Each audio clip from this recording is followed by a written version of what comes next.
Terus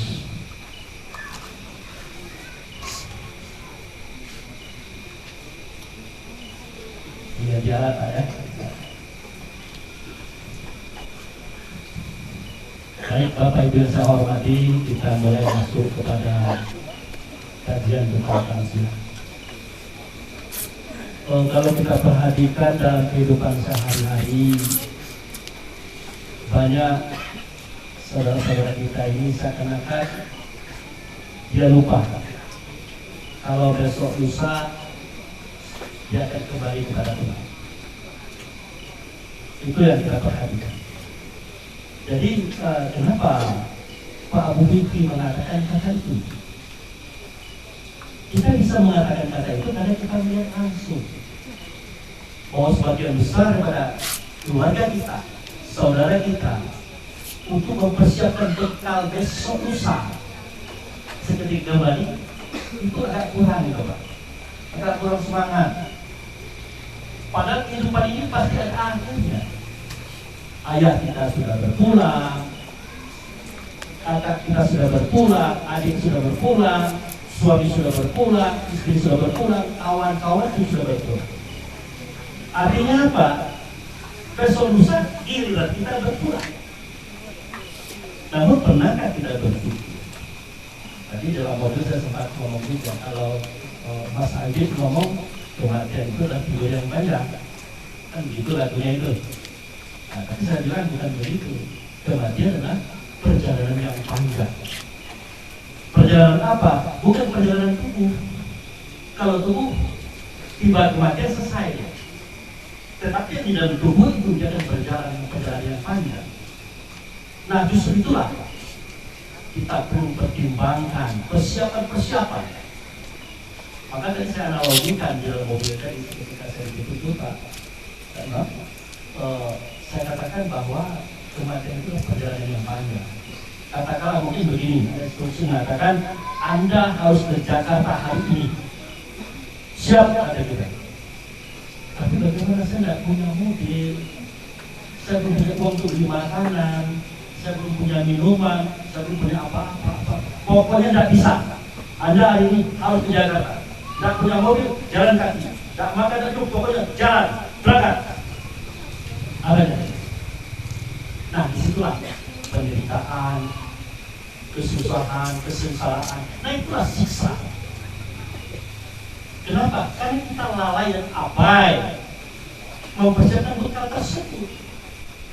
Makanya kalau ada kita mendengar orang tersiksa di kuburnya, tersiksa di yaumil mahsyar, tersiksa di nerakanya, itu tidak datang daripada Allah. Itu datang daripada kita semua. Makanya seketika malaikat maut datang, maka film kita diputar dari bayi sampai kita mau berangkat, itu diputar filmnya. Ternyata enak. Enak dari mana? Perbuatan kita bagus. Fasilitas akhirat kita bagus, ada rumah, atapnya perak, ininya emas, lantainya mutiara merah yakut, di bawahnya tempat sungai Arab, sungai madu, sungai susu, sungai air tawar, dalamnya banyak perabot, di sekitarnya ada buah-buahan macam-macam itu. Senang kita mendengarkan. Makanya Allah lukiskan dalam surah Al-Baqarah, wa basyiril ladzina amanu wa amilus shalihat anna lahum jannatin tajri min tahtiha al-anhar kullama ruziqu minha sama wa rizqa qalu hadza alladzi ruziqna min qablu wa tu'ti mubasyarihan wa tu'ti azwajin mutahharah wa fiha qul Muhammad, sampaikan kepada mereka yang beriman, yang percaya, yang yakin, nanti kalau habis masa kehidupannya aku tunggu di suatu negeri yang bernama surga. Di situ aku berikan sebuah rumah, atapnya perak, dindingnya emas, lantainya mutiara merah yakut.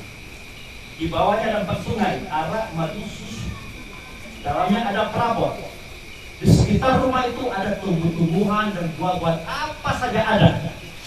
Mereka memakan buah-buah sambil berkata, hadzal ladzi ruziqna min qablu bihi mubasysyir.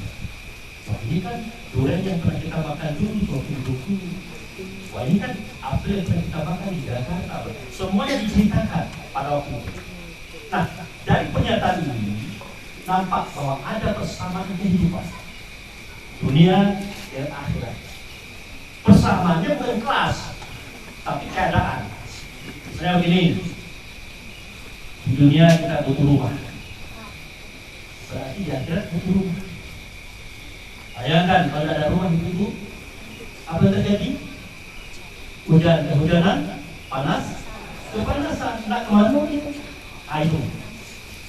Ternyata di dunia kita butuh pakaian, baju, celana, dan yang lain. Bayangkan kalau nggak ada pakaian, bagaimana mau ceramah? Tak bisa. Bayangkan kalau di dunia ada punya kendaraan, dari Rawamangun ke sini mungkin dekat.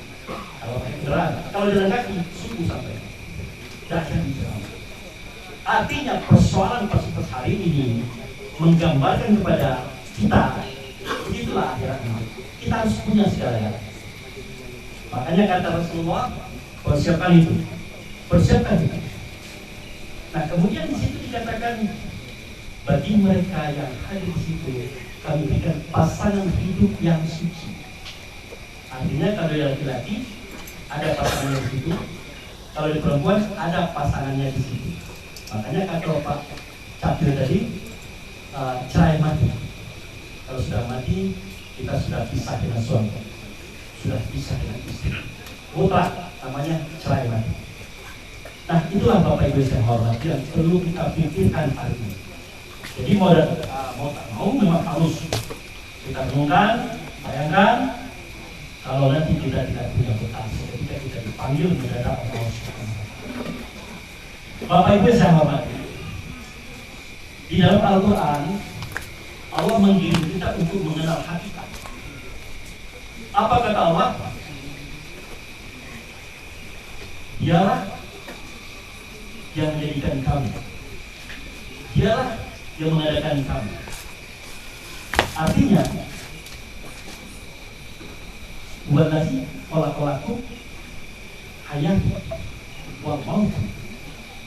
Tadi dibaca oleh kita sebagai ujian. Pernahkah kita berpikir Allah menjadikan hidup, Allah menjadikan mati sebagai ujian kita? Kira-kira apa bisa diuji juga itu? Otomatis tidak bisa diuji. Kalau pengertian mati itu adalah seperti kita pahami hari ini. Ternyata ayat itu maksudnya adalah Allah menjadikan yang hidup pada kita, menjadikan yang mati pada kita. Nah, yang mati yang hidup ini disatukan. Tujuannya apa? Untuk menguji kita.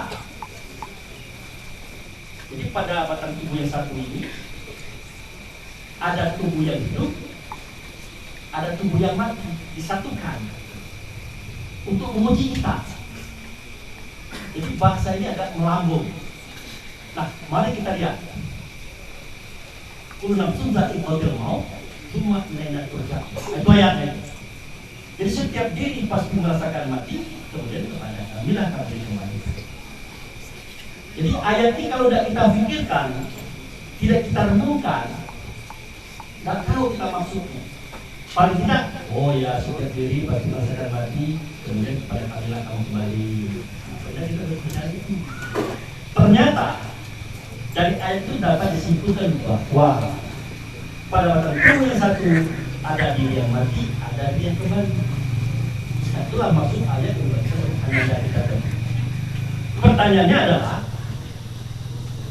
mana diri yang mati dan mana diri yang kembali. Nah ini harus tahu kita ini, karena ini adalah cerita kita, kisah kita.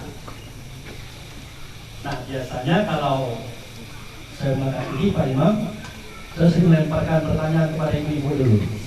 Ibu-ibu, sudah ngantuk? Lagi makan kue? Alhamdulillah. Pertanyaan saya sederhana ibu. Ibu pernah lihat orang meninggal? Pernah, betul? Yang di dalam pernah lihat orang meninggal? Pernah. Bapak-bapak Pernah lihat orang meninggal? Pernah. Itu. Kalau kita jawab, kalau kita ditanya, pernah lihat orang meninggal? Jawabnya pernah. Padahal Pak Imam, itu pernah orang meninggal. Itu hanya lihat orang yang ditinggalkan oleh dunia. Orang yang ditinggalkan oleh dunia itulah tubuh badan jasad. Itulah yang mati pada dia. Jadi yang kita tengok selama ini adalah orang yang ditinggalkan. Itulah tubuh badan jasad. Itulah yang mati pada dia. Nah, orang yang meninggalkan itu adalah roh. Belum pernah kita lihat tuh. Pernah lihat roh? Tadi pernah. Ya. Karena Muhammad itu ceramahnya dikit-dikit tapi dalam. Jadi kita coba dulu beliau. Ternyata Bapak Ibu saya hormati, yang kita lihat selama ini adalah yang ditinggalkan.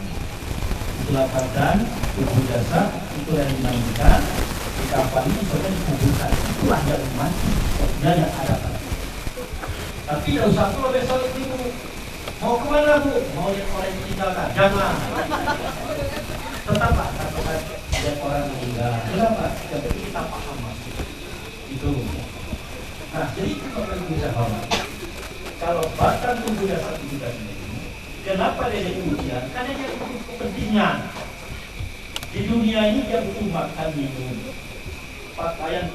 Aku mencari kasih dari Bapak. Itu Pak. Jadi dalam rumah tangga itu, bapak dan ibu harus timbang rasa. Karena rasa itu sama, roh itu sama, nur juga, Nur Muhammad. Kalau bapak mengatakan gula itu manis, ibu pasti mengatakan manis. Kalau kata ibu kopi itu pahit, pasti bapak mengatakan pahit. Nah, kalau bapak nak marah ibu, ukur-ukur dulu, nah kira-kira yakinkan ibu, nah kira-kira kalau yakinkan jangan sampai. Kenapa? Ukurannya adalah kalau ibu menyampaikan kayak gitu, sama nomor saja. Itu. Nah, di sini saya angkat sedikit. Maaf, Pak Imam. Saya angkat sedikit suatu pemahaman akhir zaman ini. Kalau kata surat An-Nisa ayat 3, ya, saya salah. Boleh kamu menikahi wanita itu 2, 3, 4. Ada yang itu? Ada Pak? Ada. Tapi di ujung ayat kamu katanya, kalau kamu tidak adil jadilah seorang baik. Ya Bu? Boleh jadi. Ya Bu? Bercanda.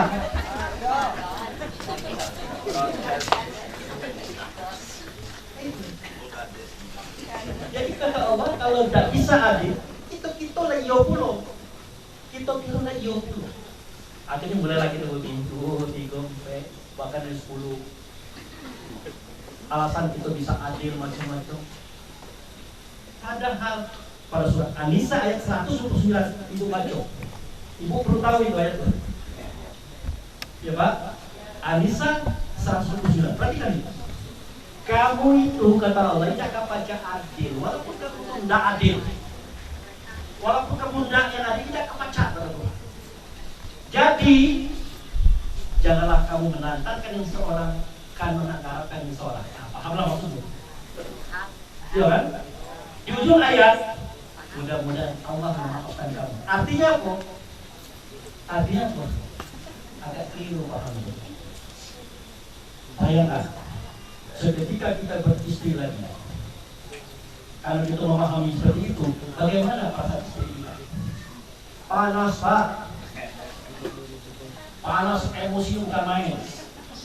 Tapi karena kita ceramah aja tadi, boleh begini 2, 4, tak pacak panas, terpaksa. Tapi dia tidak ya. Nah, itu juga sudah memahami. Nah, kita balik. Orang rumah kita dosa lagi, bermete baik. Macam mana perasaannya? Wah, nak bunuh Bu. Di TV itu di koran-koran tuh, suami membunuh istri. Kenapa? Istrinya berselingkuh. Nah, tapi Pak Ustaz, Nabi Muhammad itu kan kimia banyak. Nah, mulai ini, tapi tak berlawan lagi. Kita ini kan lupa, Nabi Muhammad itu membawa misi menyampaikan agama Islam. Waktu itu seorang tidak ada kawan. Tentu beliau mencari orang-orang yang bisa bantu, membackup, menolong perjuangan. Makanya beliau nikahi anak Umar bin Khattab, Umar bin Khattab, jagoan, anak Abu Bakar. Siapa Abu Bakar? Orang tua yang hormat. Bahkan anak Abu Sufyan. Siapa itu? Jagoan Quraisy. Dan beberapa orang hebat. Anak beliau itu dinikahi Rasul. Habis orang lain, anak Nabi pula dinikahkan ke Utsman. Siapa Utsman? Orang paling kaya di Mekah. Dinikahkan ke Ali. Siapa Ali? Pendekar Mekah. Itu hebat. Waktu itu belum turun ayat. Nah itu dia. Belum turun ayat wahid. Tapi Pak Ustaz, bagaimana perempuan lebih banyak daripada laki-laki yang akhir zaman ini? Betul. Kenapa? Kenapa dibanyakkan? Kasihan dengan lanang-lanang yang baik. Tak punya pilihan dia. Lanang sama banyak dia tidak punya pilihan dia. Kenapa? Perempuan akhir zaman kata Rasulullah banyak lagi ke neraka. Ya bu? Ya bu? Aku pergi ke Isra Mi'raj, aku tengok dalam neraka itu banyak tino dia. Ya bu? Ini cak mana orang beriman dengan yang beriman? Maka stop terhenti oleh Allah. Makanya akhir zaman tino lebih banyak ke orang. Karena stopnya itu sedikit atau diperbanyak. Ada yang mengatakan kalau orang rumah tak bisa lagi Pak, tak bisa lagi melayani kita, ada penyakitan, bunyi gitu begini lagi. Ada yang mengatakan gitu. Ya bu, ya Pak. Balik. Kita tuh ganteng dulu jadi rebutan. Waktu berduit jadi rebutan. Inilah stroke. Dia teh kursi roda. Jadi kita pacar lagi. Ini kita masih muda, masih cantik. Apa kata bini kita? Bang, saya udah ngecek dari kakinya. Abang jangan marah loh, maaf loh. Kenapa dek? Laki itu lah kakak ngomong di telor. Kenapa dek? Abang kan gak bisa pergi dulu. Iya dek, kalau abang sakit. Nah, abang kan gak bisa lagi nasi itu. Iya dek, kalau abang sakit. Nasi itu bang. Apa? Paling dok. Paling kalau nanti lagi. Langsung kayak gitu. Ini kita pamitan berarti lagi gara-gara kita sakit. Lemak dah kita dibuat ini. Rasain deh.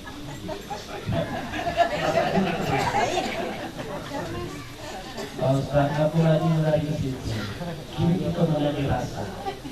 Jadi rasa itulah ruh lagi kita. Itulah yang akan kembali kepada Allah. Itu. Nah, persiapkanlah segala sesuatu yang akan dibawa oleh ruh untuk kembali kepada Allah. Terus diri kita, itulah rasa yang ada pada kita. Terus rasanya Bapak Ibu saya hormati, ibu-ibu dulu tidak ke bapak, kalau gantengnya itu karena apa? Ada duitnya. Dua-duanya Pak Ustaz. Kalau ganteng ke duitnya. Padahal bukan. Bapak-bapak dan ibu, kenapa kalau cantik?